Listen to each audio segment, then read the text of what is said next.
तर नमस्कार सगळ्यांना. तर मी बनवणार आहे पालकाची भाजी.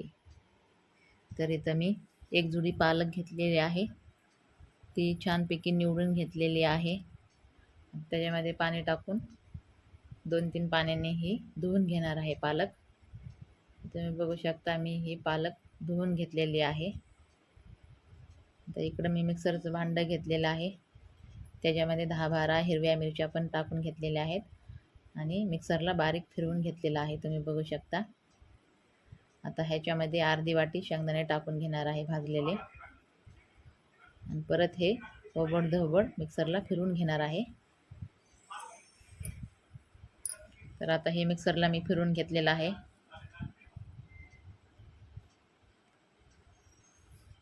आता इकडं मी मुगाची डाळ भिजत ठेवलेली होती अर्धी वाटी, ती पण छानपैकी भिजलेली आहे. आता इकडं मी गॅसवरती कढई ठेवलेली आहे पालकाची. आता ह्याच्यामध्ये मिक्सरला फिरवलेली मिरची शेंगदाणे टाकून घेणार आहे आणि त्याच्यामध्येच ही भिजवलेली डाळ पण टाकून घेणार आहे.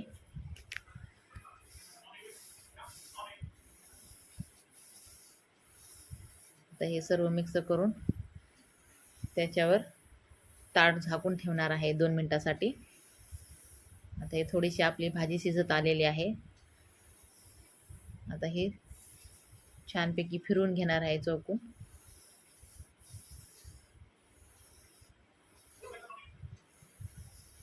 तर आपली ही भाजी अर्धी कच्ची शिजलेली आहे थोडी. आता थोडं ह्याच्यामध्ये पाणी टाकून घेणार आहे शिजण्यासाठी.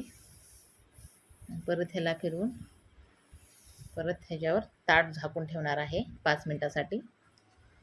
आता हे 5 मिनिटं झालेले आहेत आपले. तर आपली ही भाजी छानपैकी शिजलेली आहे. आता ह्याला एका ताटामध्ये मी काढून घेत आहे भाजी. आता ह्याच्यामध्ये 3 चमचे मी बेसन पीठ टाकून घेणार आहे.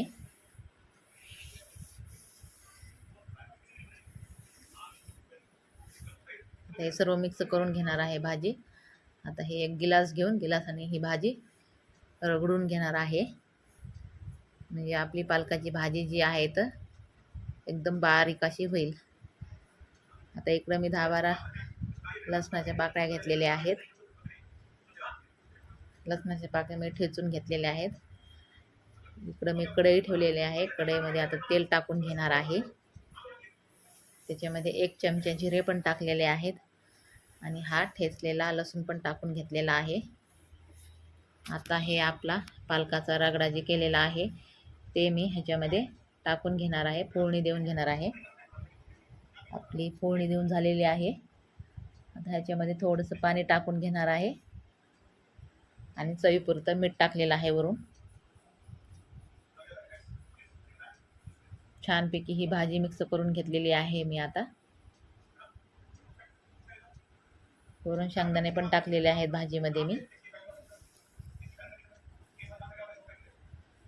आता ही आपली भाजी शिजत आलेली आहे. आता ह्याच्यामध्ये शेंगदाणे टाकून घेऊया आपण. आता ही आपली पूर्ण भाजी शिजत आलेली आहे, तुम्ही बघू शकता. तर आता ह्याला आपण खाली उतरून घेऊया. आता मी इकडं ज्वारीची भाकर करणार आहे. तर इकडं मी पीठ मळून घ्यायला लागलेले आहे. आता हे माझं पीठ मळून झालेलं आहे. आता एक ह्याचा हुंडा काढून मी भाकर थापून घेणार आहे एक. आता ही भाकर मी थापून घेतलेली आहे. आता ही भाकर मी तव्यावरती टाकून घेतलेली आहे. आता ह्याला वरून थोडं पाणी फिरवून घेणार आहे भाकरीला चौकून आणि भाकर पलटी करून घेणार आहे. तर आपली ही भाकर छानपैकी एका साईडने भाजलेली आहे. आता ह्याला पलटी करून घेऊया. तर ही आपली भाकर छानपैकी फुगून वरी आलेली आहे, तुम्ही बघू शकता. छान अशी टम्म फुगलेली आहे आपली भाकर. तर आपली ही भाकर भाजून झालेली आहे. मस्त अशी ही भाकर झालेली आहे आपली ज्वारीची.